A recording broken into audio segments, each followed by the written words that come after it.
Let me share with you something that I see in the youth group, but I also see in the church at large, individual congregations.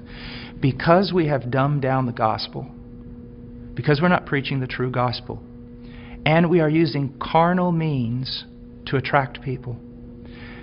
If you use carnal means to attract men, you're going to attract carnal men. And you're going to have to keep using greater carnal means to keep them in the church. So what has happened is this. We have these large churches filled with many unconverted carnal people. But in those churches, we also have this small group of people that honestly want Christ. And they honestly want His Word. And they honestly want to be transformed. They don't need anything else. All they need is true worship of the true God and Scripture being preached to them and lived out before them. That's what they want. Now I want to tell you the great sin of the American pastor. And this has got me in a lot of trouble, but it's true. This small group of converted people in that local church, all they want is Jesus. And all they want to do is the right thing. They want purity, they want truth, they want Christ. But the pastor, in order to keep this larger group of unconverted people, he caters to them. So while he is feeding these carnal men and women with carnal things, he is letting the sheep of God starve to death, and he is going to stand before God one day in judgment.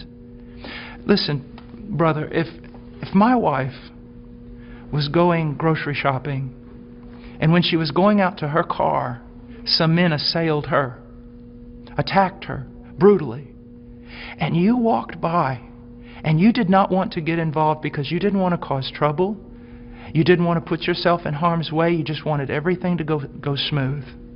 After all that was done, I would look for those men to deal with them.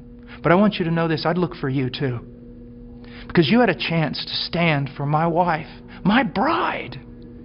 And out of self-preservation or wrong ideas, you did not do it. You're just as much responsible as those men who attacked her. And that's what's happening all throughout America with pastors. It's the bride of Christ. There are sheep in all these churches, many of them, even churches that seem somewhat heretical in places. You'll usually find a group of people who truly want Christ, but the leadership is catering to the carnal and letting the bride of Christ starve to death, impoverished. And that is wrong. And there's going to be judgment for it. And the same thing is happening to the youth. I know young people that say, you know, Brother Paul, I listen to you all the time. And I said, well, what about your church? He goes, well, they don't preach this.